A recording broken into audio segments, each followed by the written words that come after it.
ఈరోజు నామినేషన్ కార్యక్రమాన్ని విజయవంతం చేసినటువంటి తెలుగుదేశం పార్టీ, జనసేన, బీజేపీ నాయకులకు, కార్యకర్తలకు, అదేవిధంగా ఈ కార్యక్రమానికి వచ్చిన గుంటూరు ప్రజలందరికీ కూడా నా మనస్ఫూర్తి కృతజ్ఞతలు.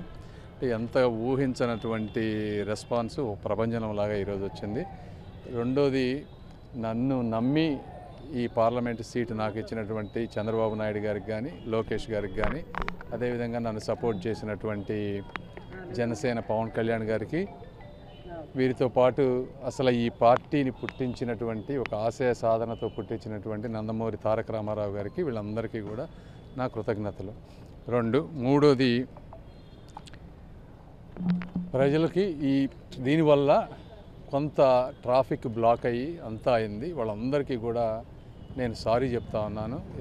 కొంతమంది ఇబ్బంది పడి ఉంటారు ఈ ట్రాఫిక్ సమస్యల వల్ల. నా ఉద్దేశం వేరే వాళ్ళకి ఇబ్బంది పెట్టాలని కాదు. కాకపోతే ఈ ఎలక్షన్ ప్రక్రియలో ఇప్పుడున్న పరిస్థితుల్లో ఇది తప్పనిసరి కాబట్టి చేయాల్సి వచ్చింది. ఏదన్నా ఎవరికన్నా జరిగితే ఆ విషయంలో నన్ను క్షమించండి. తర్వాత దీనికి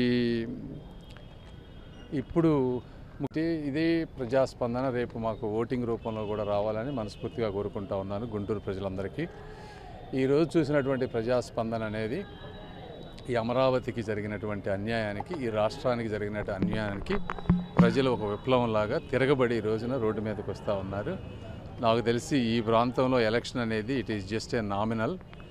ఆల్రెడీ ఒక భారీ మెజారిటీతో విక్టరీ అయిపోయింది అనేది నేను పర్సనల్గా భావిస్తూ ఉన్నాను. ఇంకొకటి, గుంటూరు ప్రజలందరికీ కానీ, నా కార్యకర్తలకు కానీ నా మీద చూపిన ఈ అభిమానానికి నేను అందరికీ వాళ్ళు ఒకటే హామీ ఇస్తా ఉన్నా. మీరు పెట్టుకున్న నమ్మకాన్ని ఎట్టి పరిస్థితుల్లో కూడా నేను వమ్ము చేయను.